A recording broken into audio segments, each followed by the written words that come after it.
On the morning of April 19, 1995, a decorated Gulf War combat vet blew up the federal building in Oklahoma City using a truck bomb that he didn't build in a Ryder truck that he didn't rent with the help of a passenger who didn't exist. Having just gotten away with the largest act of terrorism on U.S. soil to date, the Fort Bragg-trained Special Forces Sheep Drip Dropout blended in with the crowd by making his getaway in a car without a license plate and was immediately pulled over.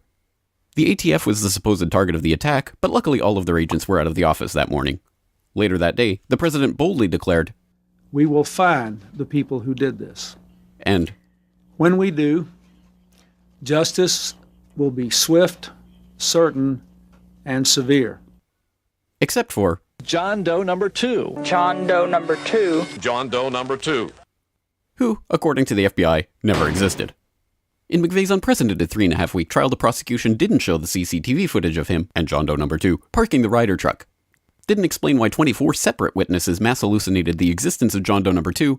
Didn't explain why the government was testing truck bombs and the Army was storing Ryder trucks at Camp Gruber right before the bombing, and didn't talk to the FBI informants who blew the whistle on the plot.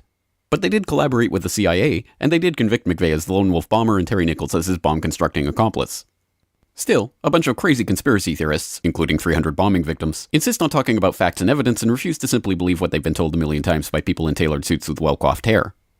They quote the U.S. Army Brigadier General and the FBI crime lab whistleblower and the inventor of the neutron bomb who point out the physical impossibility that the Ryder truck bomb did the damage to the building, but that doesn't matter because if there were other bombs in the building that day, we would have heard about them.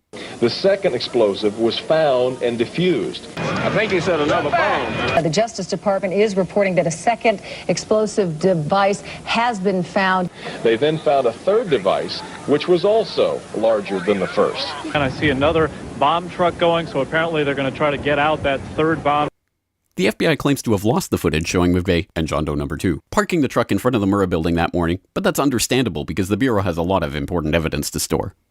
Terry Nichols insists the FBI was involved in the plot, but thankfully a judge has saved us the trouble of listening to him by preventing lawyers from deposing him. There was a bomb squad truck parked across the street 2 hours before the blast, but that just shows the authorities were prepared for anything. And other documents obtained by 2020 show that someone called the Executive Secretariat's office at the Justice Department in Washington and said the Murrah building had been bombed. But this was 24 minutes before the blast.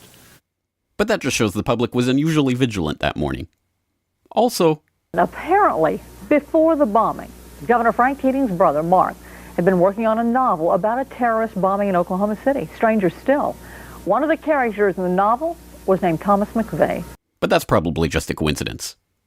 McVeigh wrote a letter to his sister where he admitted to being a secret Special Forces operative, and he complained to friends of the pain in his ass from an Army-implanted microchip, but that's crazy because if he didn't actually leave the Army in 1991, there would be proof of that. This man never existed, and if you say otherwise, you're a crazy government-hating nutjob who deserves to be locked in a cage for the rest of your life. Likewise, him, her, them, her, and him.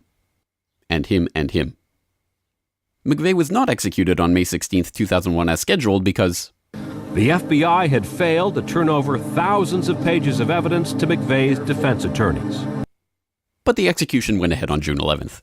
In a highly unusual and secret agreement, no autopsy was performed. One witness said he was still breathing, and the prison officials admitted his hearse was a decoy. Then, the case was officially closed. This is the story of OKC as told to you by the same truth-tellers behind perhaps a profoundly lonely man who craved attention but found consolation in doing good. And the helicopter we were traveling in was forced down after being hit by an RPG. And we're with the rebels. And he said, "Oh, you're with the rebels?" And they started beating him. "Oh, you're with the rebels? Don't you support Bashar?"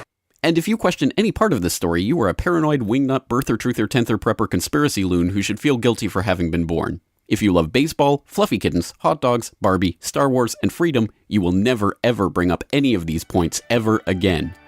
Ever. This message has been brought to you by the friends of the FBI, ATF, DOJ, CIA, SPLC, MSM, and the US Army. And remember, ignorance is strength.